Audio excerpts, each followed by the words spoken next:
Hi guys, how you doing? I'm doing okay. I just woke up a little while ago, so I'm a little getting myself oriented. So, you know, please forgive me on that. If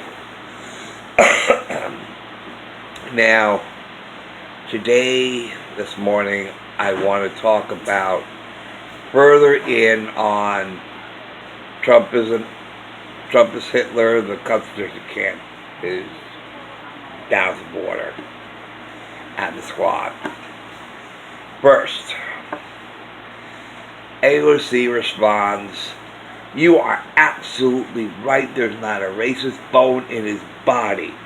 The racism exists in his mind and in his heart." Oh, that is clever, AOC. Oh my God, that was so clever.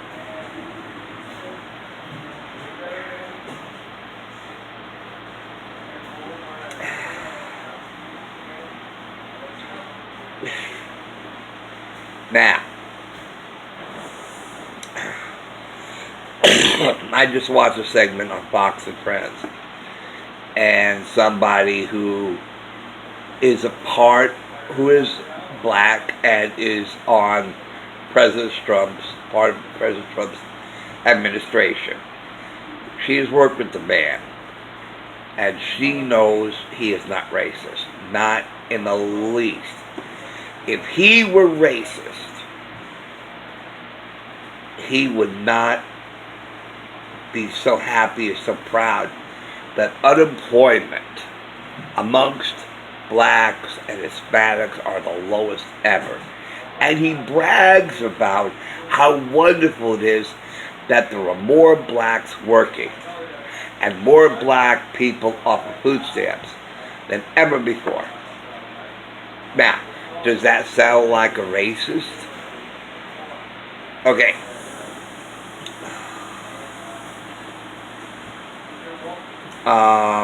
Now, let's talk about the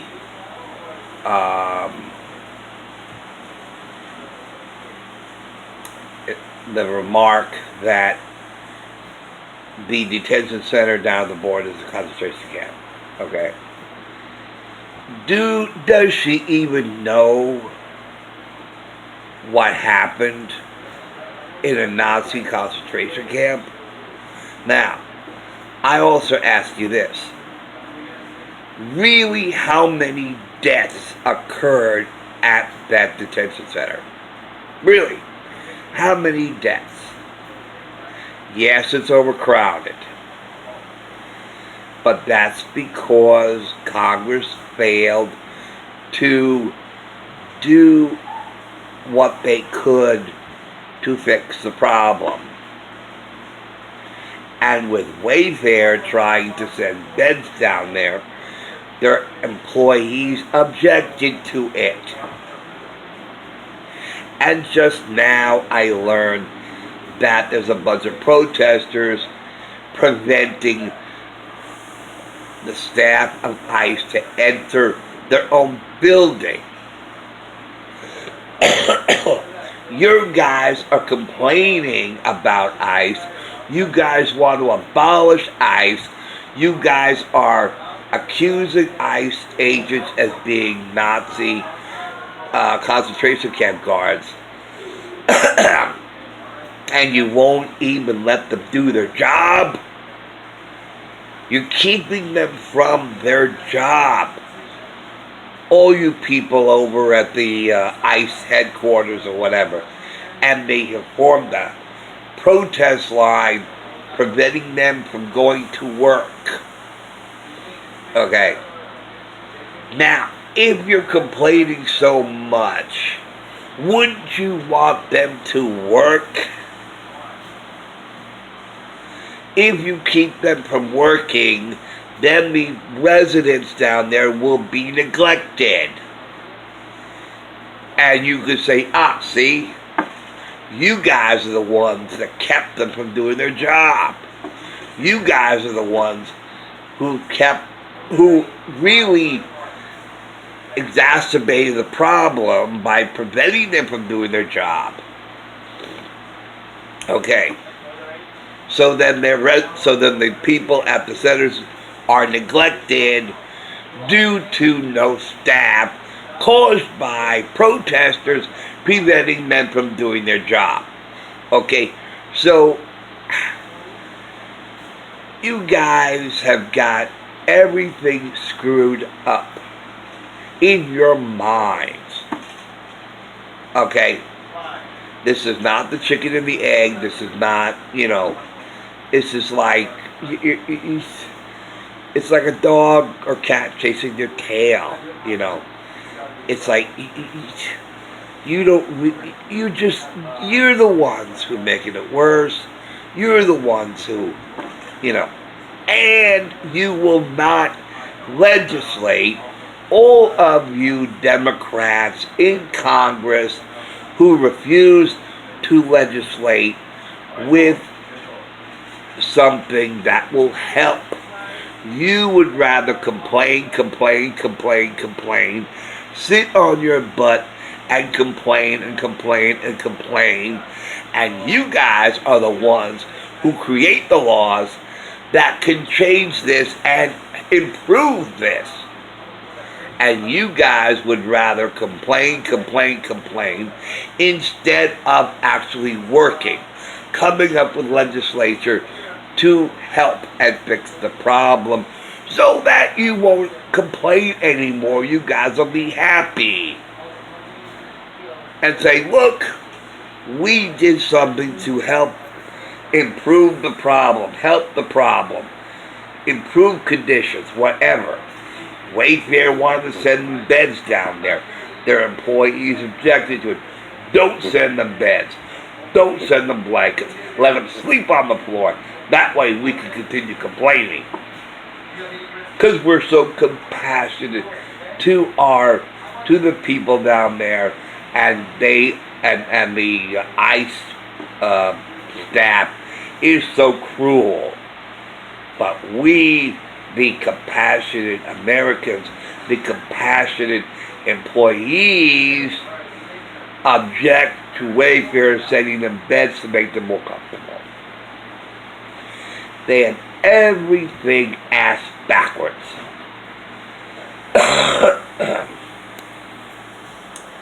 With all that said, okay,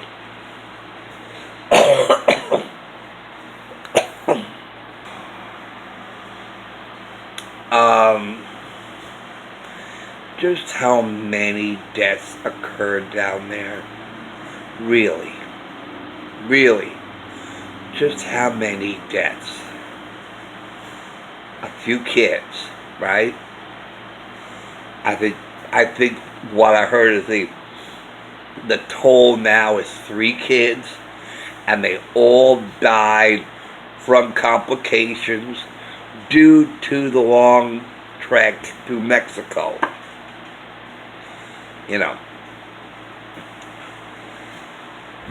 Just 3 kids. And how many people died in a concentration camp? Now, also, again, like I said, the inmates of a concentration camp were gathered to there. The people over the detention center volunteered to come to this country. They didn't gather people and send them in there. They're claiming asylum. They have to go through the channels, through the courts. They have to be held, for so many days. That's the law. And the fact that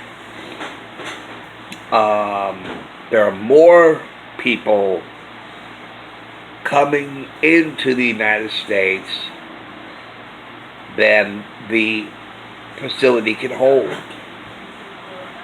It's not built for this many people. And the president and Republicans and people have been begging Congress to do something about it. You know, we need money for more officers. They are overworked. Okay. They are exhausted, physically exhausted, mentally exhausted. The morale is down. They have to be. They have to make sure the kids are okay. You know, they're not really trained for that. They're trained to, you know, stand up to bullies and criminals and so forth. And that's another thing. Bully. I heard a couple of them call I heard Biden call Trump a bully. And once Biden called him a bully, now one in the squad calls him a bully. Yes, he's a bully. Bully. That's a great label for it. Bully. He's a bully. Really? Really? How is he a bully? How is he a bully? You know, have you ever been bullied by another kid who holds you and threatens you and threatens your life, threatens you, beats you? Now you do what I say. I want your lunch, and you are going to give it to me, or I know where you live, and I will kill you. I will kill your family if you don't do what I say. I know where you live, and if you don't do what I say, I will go to your house and kill your parents. That's a bully. That's a bully. You are going to give me your lunch. And if you don't, bam! If you don't, boom! That's a bully. That is a bully. Another bully. Cyberbullying. We saw this some years ago. A girl bullied by other girls. I saw videos. It existed, I think, in Japan or China, and there was even a movie that I had watched where this one girl was bullied by the other girls and shaming her. Though that's a bully. That's a bully. Trump is not a bully. Trump doesn't do what bullies do. Matter of fact, I know this because there was a kid in school who terrified me, threatened me, because he had a gun. This was in 4th grade now. 4th grade. And what I said is what he said. He said, he forced me at gunpoint. And you're a kid. You're a kid. And this is back in 1972. I mean, it was unheard of for kids to have guns. Okay. But he had a gun. I didn't know it was a cap gun. All I know is that it made a loud sound. I never heard of a gun, and you know, I've never heard what a real gun sounds like. You're in 4th grade. You don't know what a real gun sounds like. You don't know what a real gun looks like. But it looked like a gun. It was shaped like a gun. You know, it was a cap gun. You know, and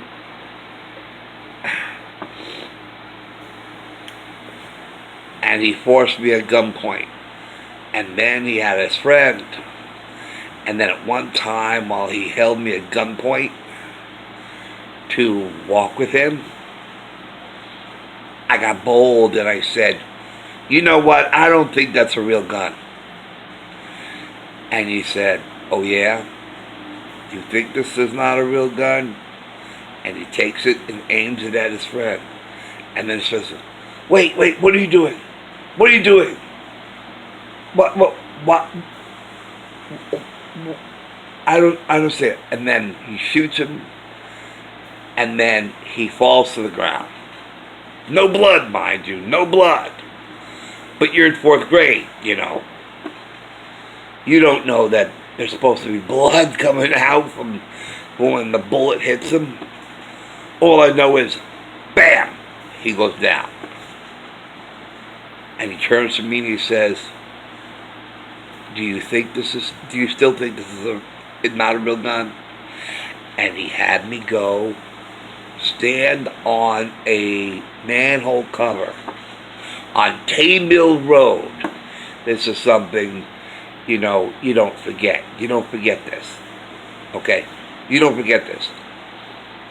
He walked me from where he first captured me, forced me to walk with him and his friend, who was supposed to be my friend, okay, and had me on Tay Mill Road in New Rochelle. We had turned the corner, because the road turned in the corner, and it was lined with houses and everything, and he had me so terrorized that he made me stand on a manhole cover. And he said, I'm going to leave, and I'll be back soon. And when I come back, you better still be standing on this manhole cover, because if you move from this spot, I know you, I know where you live, and I will murder your parents and your sister. So you better still be here when I come back. And then he leaves. And I waited, and I waited, and I waited. And then he did come back. And the odd thing he said to me, but you're a kid. You're a sheltered, shy kid. You know, and I didn't want my family to get hurt for something I did. So I had to stay there. He comes back about an hour or so later. And he says to me, well, I just found out that my mother is still alive, so you may go. He walks away. I had a nervous breakdown after that. I had a nervous breakdown. I suffered a nervous breakdown. I was much more scared than ever before. I hated recess. You know, I hated being around the other kids. I stayed close to the teachers because I knew they would protect me. You know, would he come back and bully me some more? Would he send somebody else to bully me? Okay, so the point I'm making is I have been watching him for 2 years on camera. He's not a bully. And those who work with him say he's not a bully. And they say he's not racist. He, you know, now, when he condemned the neo-Nazis and the white supremacists and all those in Charlottesville, and he condemned them, you know what I thought? I thought, oh boy, when it comes to his re-election, he's going to lose a lot of votes. That's what I thought. I says, well, You just alienated yourself from bad people on the right who voted for you. Now, you will get fewer votes in the future because you just condemned some of the people who voted for you. So, just because, they support him or they, may have voted for him or, doesn't mean he is reciprocating. He condemned it. He condemned it. He said there were good people on both sides and there were bad people on both sides. Which is very true. So, he's not a racist. He wouldn't care so much about Chicago and other urban communities that have bad problems. Now, he was going to do something in Chicago, and they were saying, "Oh, wonderful, Mr. President, we need your help." And according to them, he didn't follow through. And there was nothing more said about it. But I don't know what's going on in Chicago. Is it blacks still killing blacks? Maybe. All the gun violence, all the gangs. Now, hey, those are bullies. Those are bullies. Gang members are bullies. Gang members are bullies. I wrote a story once, and based on something I saw on Sally Jesse Raphael's show, where this gang of girls would force other girls to join their gang or threaten their lives. Those are bullies. Those are bullies. President Trump is not a bully. President Trump wouldn't do that. President Trump doesn't do that. He is not a bully. And it was from that story, what I learned there, that I came up with a story about two Jewish kids approached by two gang members and threatened their life if they don't join their gang. They said, if you don't join, and they hold them at gunpoint, if you don't join our gang, I will kill you right here. That's a bully. That's a bully. I'll give you another one. Now, this is entertainment now. This is not real, but it demonstrates what bullies are, okay? And how bullies behave toward other people, right? There was this episode on the TV show Good Times. I'm sure you've heard of it, where JJ was approached by bullies, okay, and threatened his life if he didn't join the gang. And then when James, his father, found out about it, he tried to hide it from his family. I think he told Thelma, and he told his brother. I forget his name now. Okay. And they said, what are you going to do? You can't be in that gang. Why are you mixed up in that gang? He says, it wasn't me. I couldn't help it. They threatened my life if I didn't join. See, those are bullies. Those are bullies. And then when there was a confrontation, when James and Florida come back from a movie and they see JJ with the gang members, James says, what are you doing with these punks? And then there was a scuffle. And then there was a shot where JJ was hit. And then James goes to court to make sure that, I forget the name, Skidbone or whatever the hell his name was in court.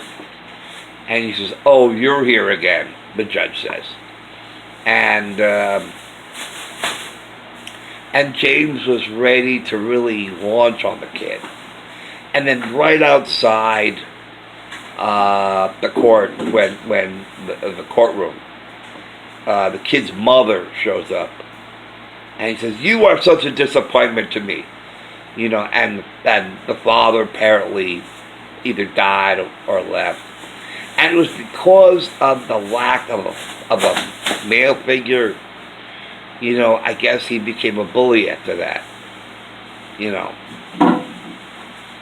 And so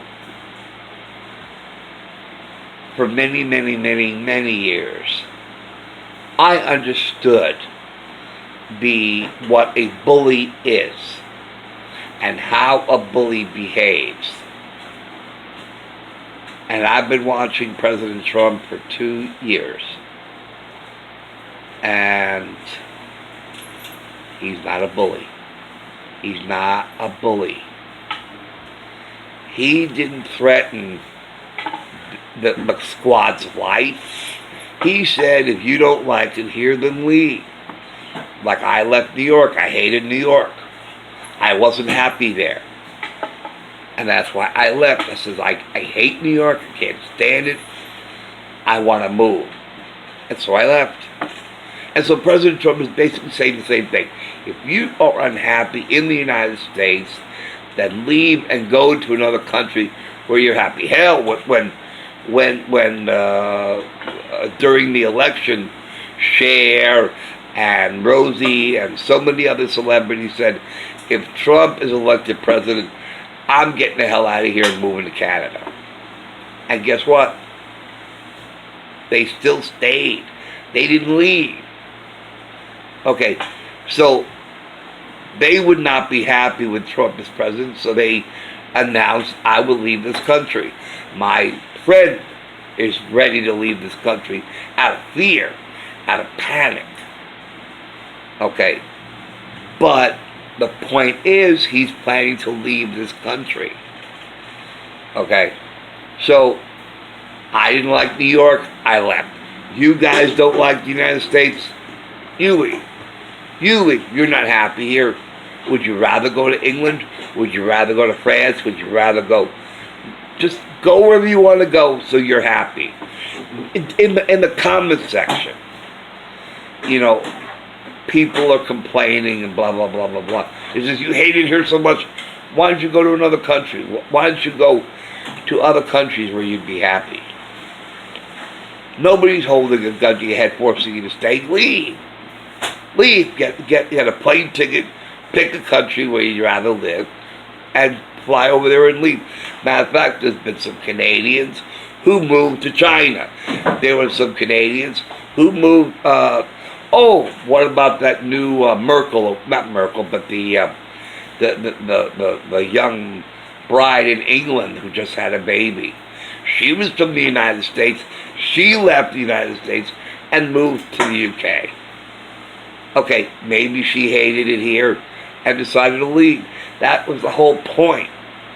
If you're unhappy here, if you hate it here, if you disrespect the flag, you hate our flag, you hate our veterans, you still want to apologize to the United States, whatever. You still feel that way, then leave. That's not a bully. A bully, wouldn't tell you to leave. Wouldn't tell you if you don't like it here, leave the country. Those are not words of a bully, I can tell you that. So, anyway. But the point I'm making is exactly how many deaths occurred down at that detention center. And how many deaths occurred in a concentration camp. I mean, the ratio is unfathomable, okay? Because it is so drastically different. So drastically different.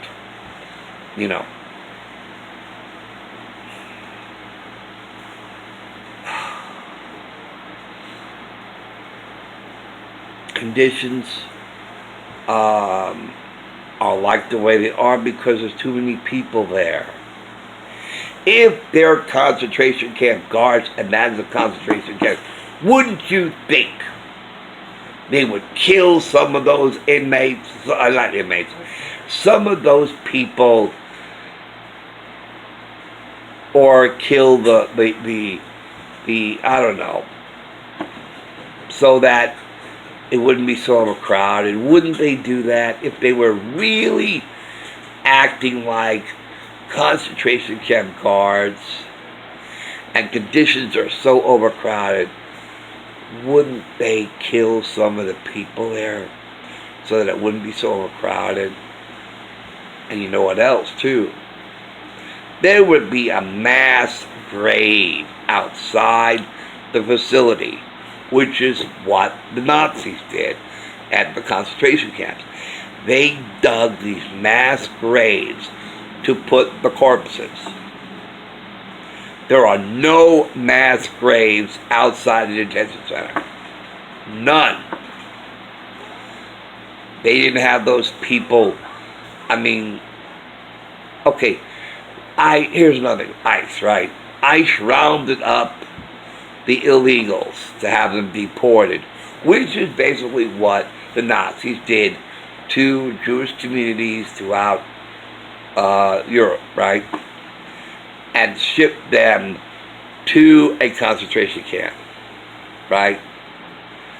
So they're rounding up illegal aliens to send them back home, to leave the country. You have overstayed your visa stay. You have committed crimes while you were here. You did not show up for your court hearing.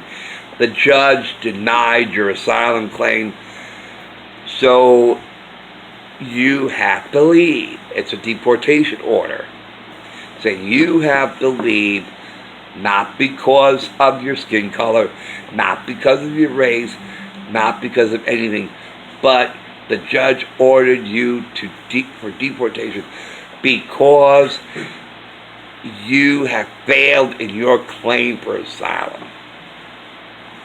The judge denied it, said there was no basis to allow asylum, which is most of the case, okay?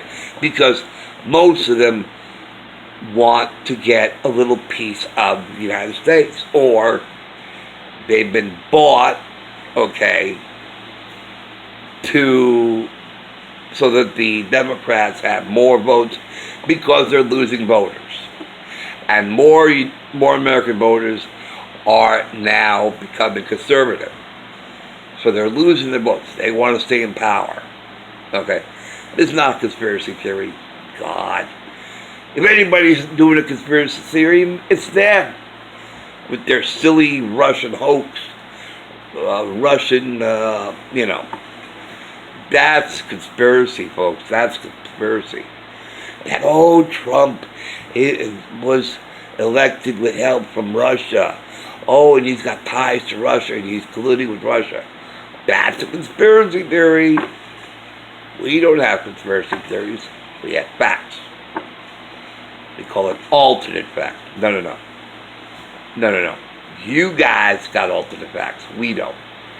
You got these stories that you're spinning that have been debunked excuse me, over and over again. And it's the same rhetoric, it's the same message, it's the same claims that go way back to 2015 and 2016. And it's like my former sister, who kept thinking about all the things I did in the past and not even paying attention to what's happening currently. So anyway,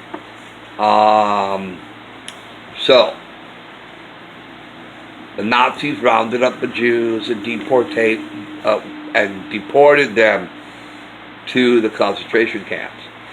The ICE raids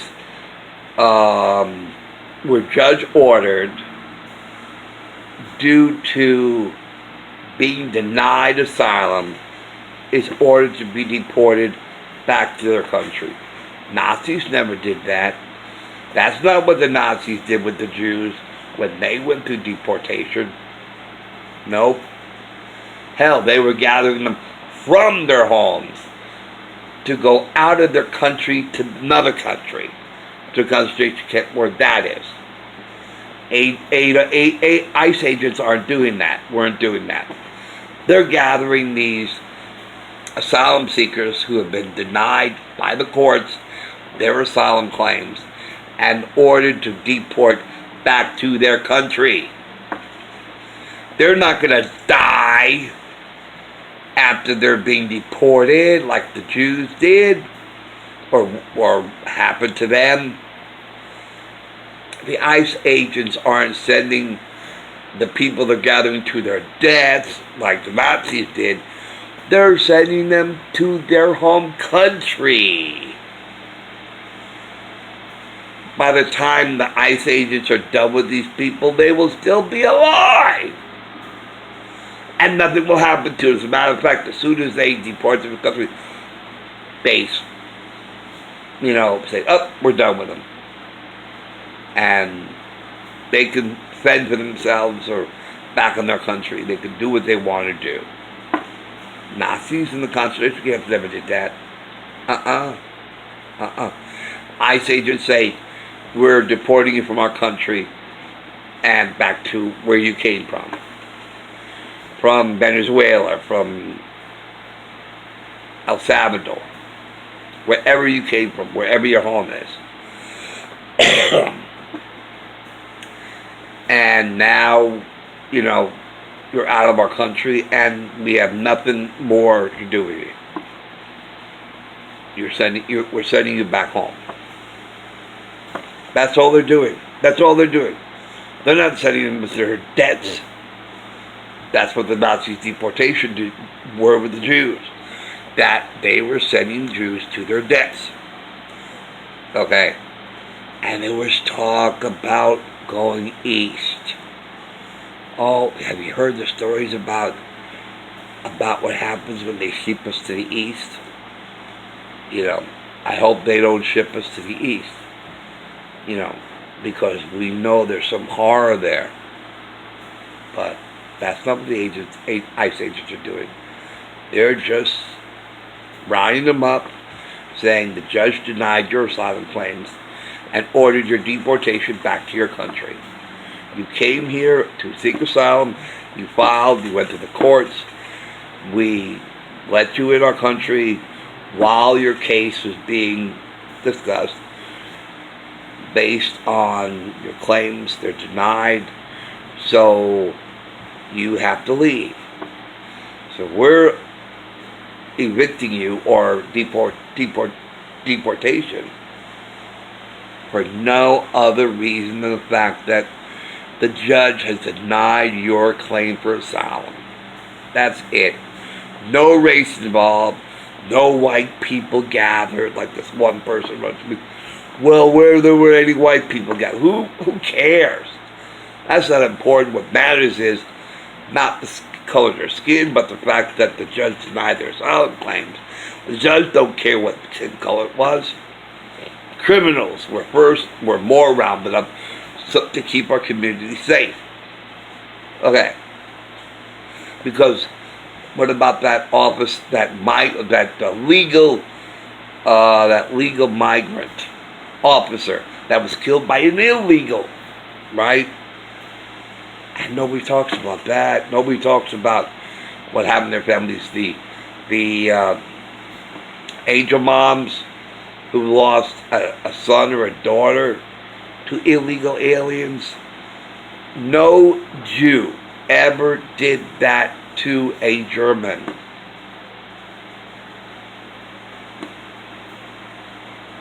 No Jewish person ever did that to a member of the Reich. Okay? Or no German family. Never happened. Never happened. Okay, so these are criminals, folks. These are criminals.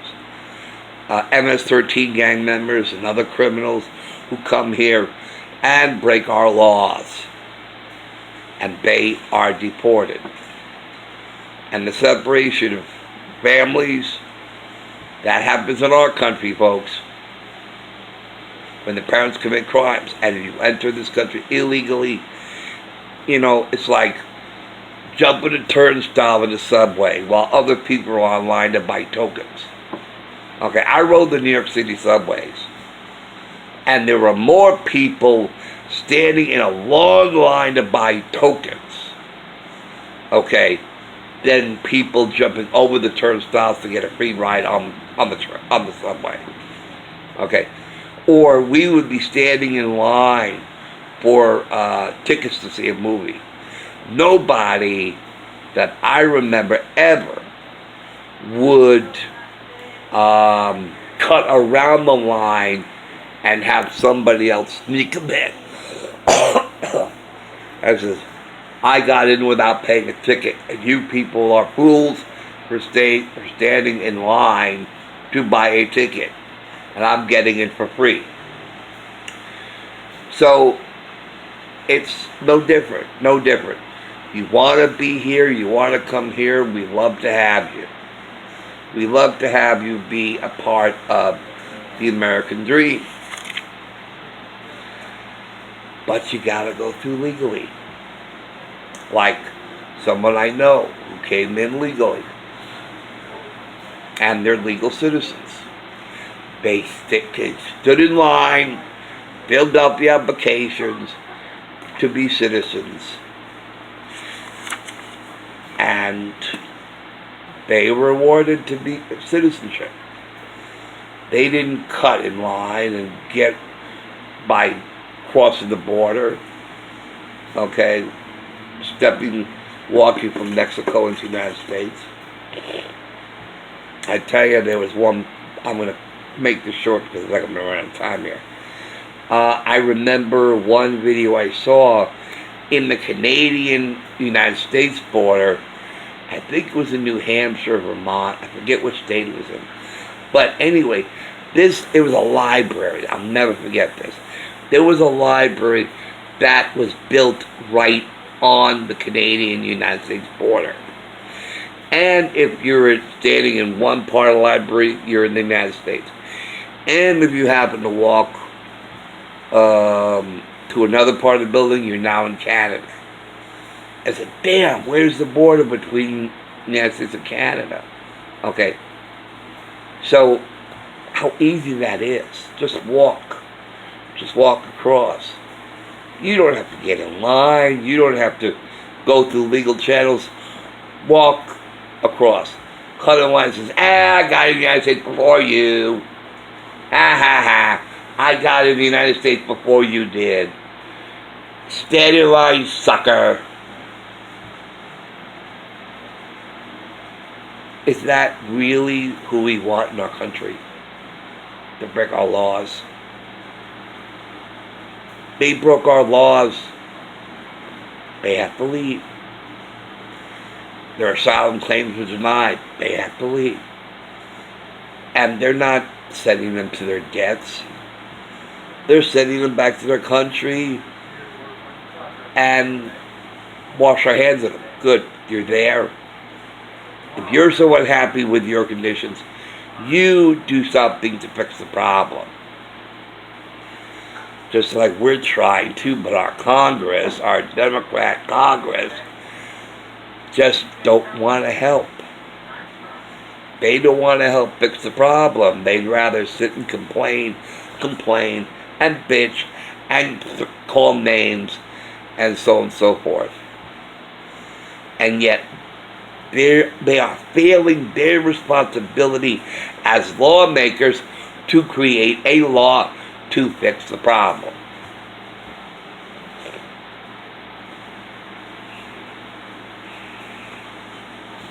Anyway, that's pretty much all I wanted to say. So thank you for watching, thank you for listening, and I'll check out later. Okay. Take care. I'll see you soon.